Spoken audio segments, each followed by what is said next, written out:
আসসালামু আলাইকুম সবাইকে। সবাই আশা করছি ভালো আছেন। তো ভিডিওর ক্যাপশনে আজকে যে বিষয়টি উল্লেখ রয়েছে সেটি হচ্ছে খামারিদের কষ্ট কেউ দেখে না। তো আশা করছি আপনারা আমাদের সঙ্গে ভিডিওটি জুড়ে থাকবেন। আরেকটি অনুরোধ, যারা আমার ফেসবুকের শুভাকাঙ্ক্ষী আছেন, ভাই বন্ধু যারা আছেন, তাদের উদ্দেশ্যে একটি অনুরোধ থাকবে, সেটি হচ্ছে আপনারা আমার ভিডিওটি ন্যূনতম 1 মিনিট 5 সেকেন্ডের মতো দেখবেন, তারপরে আপনারা লাইক, কমেন্ট এবং শেয়ার করবেন। তো আপনাদের কাছে অনুরোধটি থাকলো, তো আপনারা থাকেন আমাদের সঙ্গে, দেখতে থাকুন আমাদের আজকের ভিডিওটি। তো আসলে আমরা যে কথাটি বলছিলাম সেটি হচ্ছে খামারিদের কষ্ট কেউ দেখে না। দীর্ঘ 3 মাস খামারি আমরা যারা আছি, লেয়ার মুরগির চাষ করছি যারা, ডিমের এত বাজার খারাপ চলছে যে আসলে আমরা আমাদের যে কস্ট, যেটি আমরা আমাদের খরচের টাকাটি তুলতে পারছি না। এর কারণ হচ্ছে আসলে দেশের সার্বিক পরিস্থিতি এবং মুরগির যে ডিমের হার যেটাকে বলি আমরা, সেটি অনেক নিচে নেমে আসা। এর প্রধান কারণ হচ্ছে আবহাওয়াজনিত কারণ। দ্বিতীয় হচ্ছে মুরগির যে উৎপাদন খরচটি অনেক বেশি হয়ে যাচ্ছে আমাদের জন্য।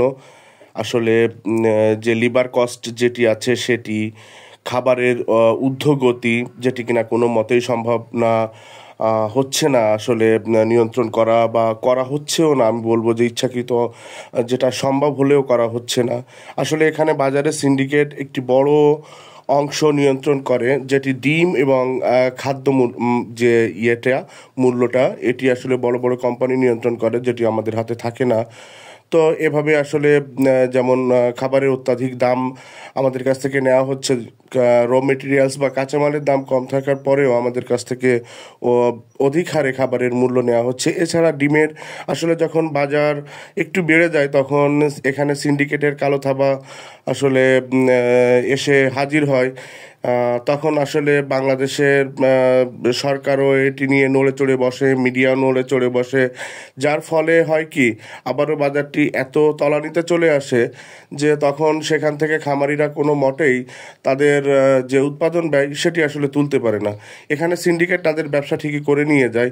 কয়েকদিন, হয়তো বা 1 সপ্তাহ বা 10 দিনের মতন তারা বাজারটি অত্যাধিক মূল্যে, যেটি কিনা আমরা বলবো যে আসলে বাজারটি তখন হয়ে যায় নাগালের বাইরে, ক্রেতা সাধারণের নাগালের বাইরে চলে যায়। আসলে এর জন্য খামারিরা কোনো মতেই দায়ী না, এখানে সিন্ডিকেট বড় অংশ দায়ী থাকে, বড় বড় কোম্পানি এখানে জড়িত থাকে, যেটি কিনা আসলে সরকার তদারকি করলে এই পরিস্থিতি হয় না।